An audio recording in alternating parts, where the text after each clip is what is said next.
Actually, WNS has been through a major overall and very exciting restructuring over the last 1 year. We've organized ourselves into a vertically focused BPO company, which has actually been done for the first time. We have all our horizontal offerings now matrixed across each one of these verticals. We've organized our sales team now into hunting and farming teams. We've renewed our thrust on our people management programs, and we're actually creating a company which is very focused on building careers, building excitement, and learning teams at the company, because of which we believe that every one of our employees will see this as the most exciting place to work in. While doing all of this, we're also focused a lot on growing our global footprint, looking at 2 or 3 new locations beyond the 6 countries that we deliver from, and really focusing each one of our verticals on new offerings such that we can move away from the traditional FTE-based linear models to much more non-linear based models for the industry. See, I think, we're not past all the recessionary trends as of now, and I think from a BPO point of view, we continue to see the demand environment, slightly sluggish. Though I must say from a WNS perspective, I'm a little more positive because based on all the changes that we've made, we're actually seeing a little more excitement in terms of our pipeline and in terms of our potential. 2 trends that we're seeing. One is the fact that, whereas earlier it was only companies that are focused on reducing costs because of recession, we're now seeing that even the public sector, governments realize that they cannot reduce the quality of services, but they can reduce the cost of services that they provide to citizens. And therefore, there's a huge trend now taking place in the public sector space. So, whether it's in India, or if you just look at the last 3 big visitors we had in India, it was David Cameron, it was President Obama, and it was recently the French president. Why are all these people coming here? Because they realize that to reduce the cost of managing public sector in each one of their countries, they need to outsource and offshore much more to global companies like WNS, which can actually provide these quality of services. Having said that, the other trend that we're seeing specifically for countries like India is the fact that India is actually getting integrated on the world stage in terms of consuming as well. And as consumers here demand more and more goods and services, there is this need to provide world-class services to them, and that's why companies like WNS and others are actually beginning to also leverage the India model for services. Well, as a global company that WNS is, obviously we are very excited when new locations announce their plans to actually seriously create delivery locations for companies like us. And so we're always very excited with some of these locations. And as I mentioned, we already are in 5 locations other than India as well. And in fact, this year we won the fastest growing BPO award in the Philippines. Our Costa Rica operation is ramping up dramatically. Our Sri Lanka operation is ramping up, and even our Romanian operation is ramping up at this stage. Having said that, we must understand that the scale and the knowledge available in India is not easy to replicate. Okay, and whereas it's always good to have other locations come in, and our ability to leverage them from niches point of view, it's not going to be easy to completely replace India. And I'm actually extremely confident about the fact that India will keep marching ahead. India has so many natural advantages and a track record that is not easy to beat. But having said that, on the voice side, Philippines is doing a marvelous job in terms of growing business there. Can they actually progress from there to higher levels of data? Time will tell.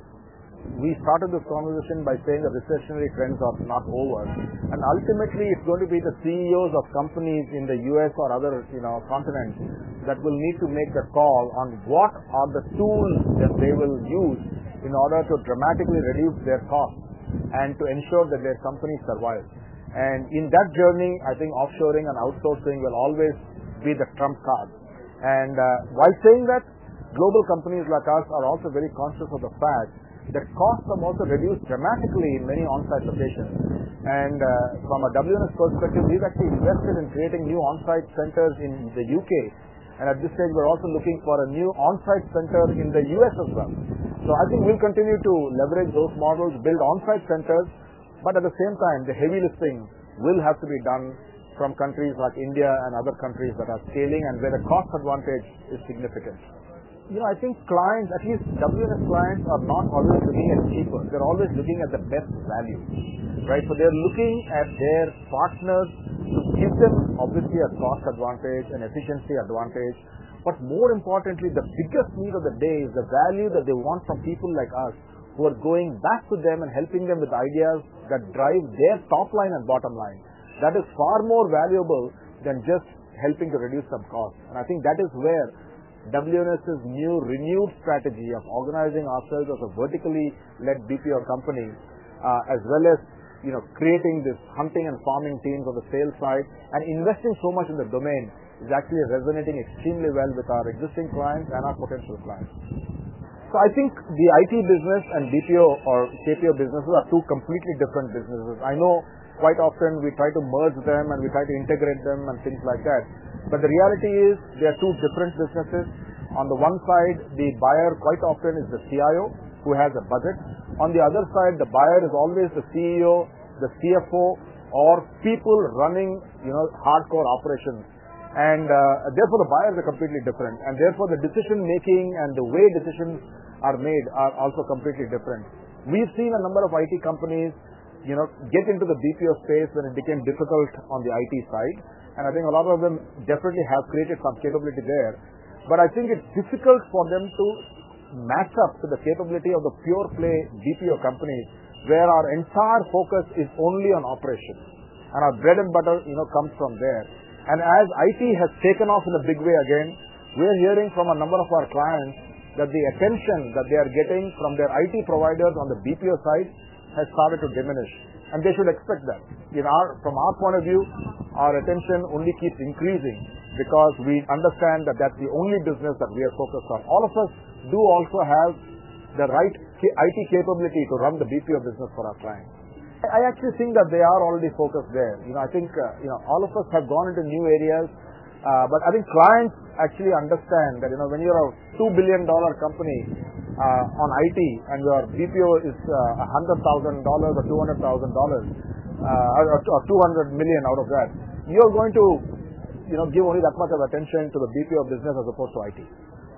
You should expect that. Delivery models will change.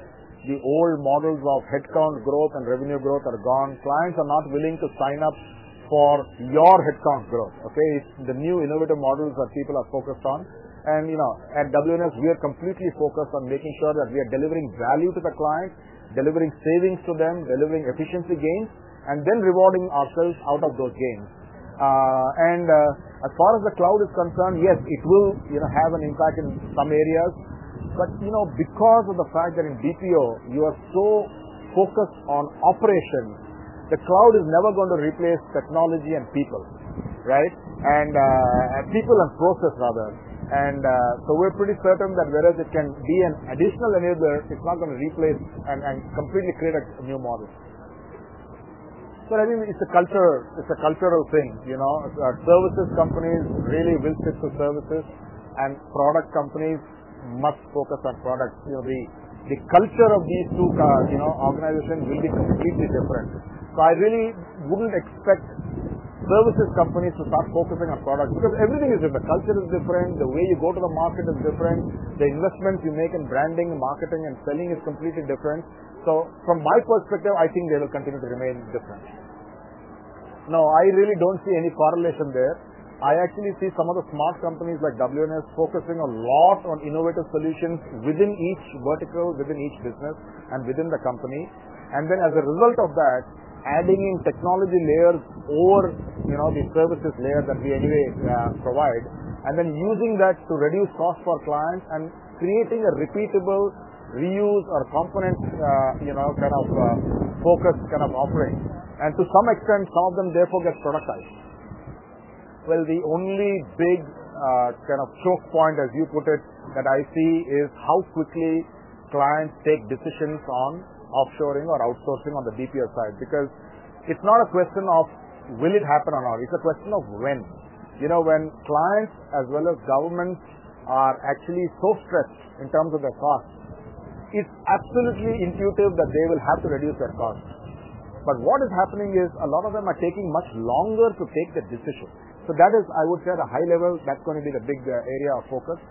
And at a different level, from a delivery point of view, I think what is going to happen around wage inflation and things like that is going to drive which country will benefit most from some of these trends.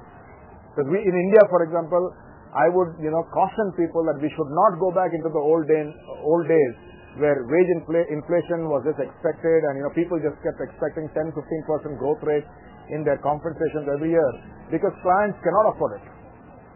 I think outsourcing companies are already preparing for it. So we understand that the government is trying very hard but finding it difficult to control food inflation and other aspects of inflation. At the same time, we expect to see wage inflation hitting our business this year. And I think we have certain levers in our armory which we can use to reduce that impact. But having said that, that cannot sustain for too long. And I think we will, really expect some strong measures to be taken to control the inflation such that India continues to remain a very competitive supply of services in this industry for the long term. I will say two things. I think the first thing that the Indian government should continue doing is investing in infrastructure such that we can take our models deeper and deeper into the hinterland of the country. We need to be investing more in tier 2, tier 3, tier 4 locations because a lot of our talent actually comes from those locations. So taking it there and building infrastructure is going to be critical. And the second thing is, again, it's back to the tier 3, tier 4 model because we believe that by doing that, we will be able to reduce our costs and also positively impact attrition rates on the longer term. So I think investing around infrastructure and focusing on some of these areas is going to be critical. The second is giving the kind of subsidies and support to companies like us to enhance our training, learning and development models. Because remember, when you go into a tier 2 or tier 3 location and you're moving a farmer's son away from farming to BPO, huge amounts of money has to be spent in terms of the cultural aspects as well as in terms of training those people. So everyone thinks that we're going in there and it's going to be easy. It's not going to be easy. It's going to be very, very difficult. And for a company like WNS, we actually did that in Nashik over the last 2 years. And I'm delighted to say this year we won the Maharashtra State IT Award. I think we are very relevant to that economy now. And we've also demonstrated that these locations can make a great difference to India for the long term.